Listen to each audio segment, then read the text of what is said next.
Hello everyone and welcome to a trio of videos all in one day.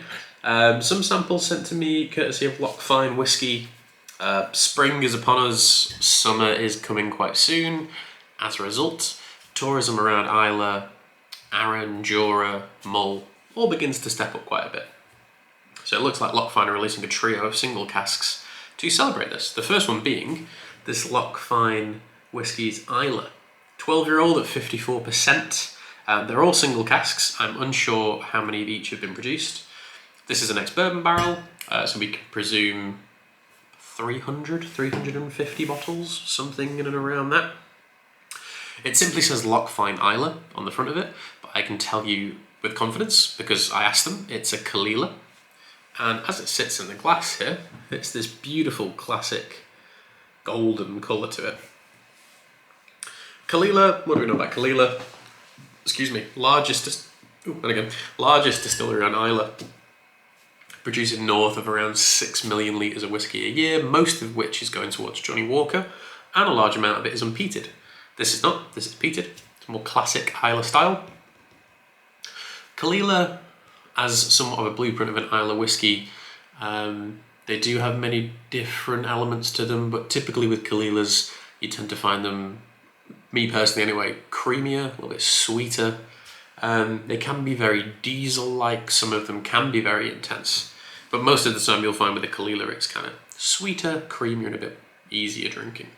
But this is bottled at 54%, which I believe is cask strength, so this should be a little bit more intense on the nose. Indeed it is. It's my first whiskey sample of the day and that's not letting me down. Ooh. I have a slightly blocked nose last couple of days and that is cutting through it with ease.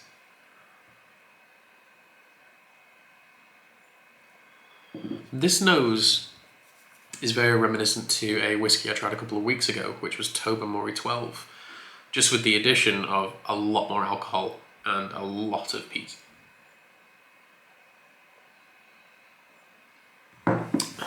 That Tobermory comparison, it is this kind of, I already used the word diesel-y, but this does have a kind of petrochemical Parmesan cheese truffle thing to it. Those things that smell sometimes terrible, but that we like the taste of, not including petrochemicals in that, just the truffle and the Parmesan. But even then, there's some really sweet notes coming in. There's this soft note of orange juice. There's even like a marshmallow note to it. And then the peat style, it isn't the really over-the-top power of Laphroaig. It isn't the subtlety of something like a Bunnahabhain, or a peated Bunnahabhain, I should say. But it has this almost ashy, green grassiness to it. I know it's unusual to describe peat as grassy, but it is in there. Very summery. Let's taste.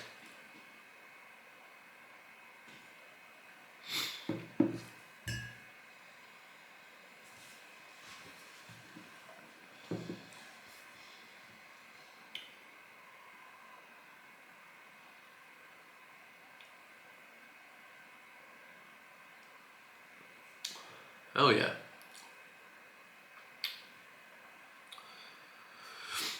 That goes very big on the herb, green, grassy, savoury side of whiskey. It's making my mouth water. The initial arrival of it is bright, it's youthful at 12, it's got a lot of potency to it, and it kind of makes all your senses tingle and go, whoa, what was that? There is a lot of sharpness to this whiskey, but I mean that in a good way, because the nose has quite a bit going on, so to cut through that with this herbaceous, sweet, creamy, and that initial arrival reminding me almost of like the first spoonful of like a lemon dessert or something. It's like, whoa, you know, very sharp, very bright.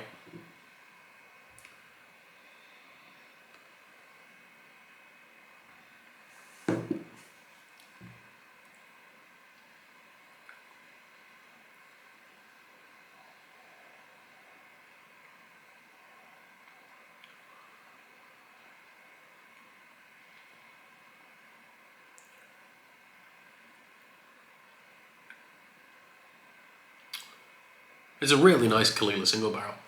On the second taste then, just before I actually tasted it, there was this beautiful roll of kind of malted barley, almost oaty as well.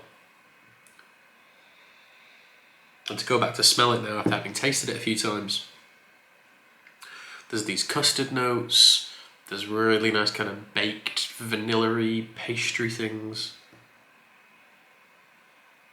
a little bit of ginger. It's really difficult to get consistency with this because obviously it's a single barrel, but that is one of the better Caol Ila single barrels I've tried in quite a long time. The last really good one I tried was a North Star Caol Ila. That was at like 51%. That was really good. But yes, so single barrel Caol Ila, 12-year-old. It's retailing for about £115, I think the email said. Taste-wise though, solid 8.5. Very complex, very layered. The truffle parmesan thing, like I can still smell that on it now. In my older age, I've developed quite a taste for things that smell terrible but taste particularly good. And this just reminded me of that in bucket loads. I think the fancy name for it is like Rancino. I've used that word a couple of times. But yes, this is a very Rancino-y Caol Ila to smell. But the longer you leave it open, it becomes custardy and vanilla-like. The initial arrival is lemony and bright. But yeah, overall, I'm going to give that an 8.5. I think that's a very, very tasty Caol Ila. But stay tuned for the next two, because they're coming up next.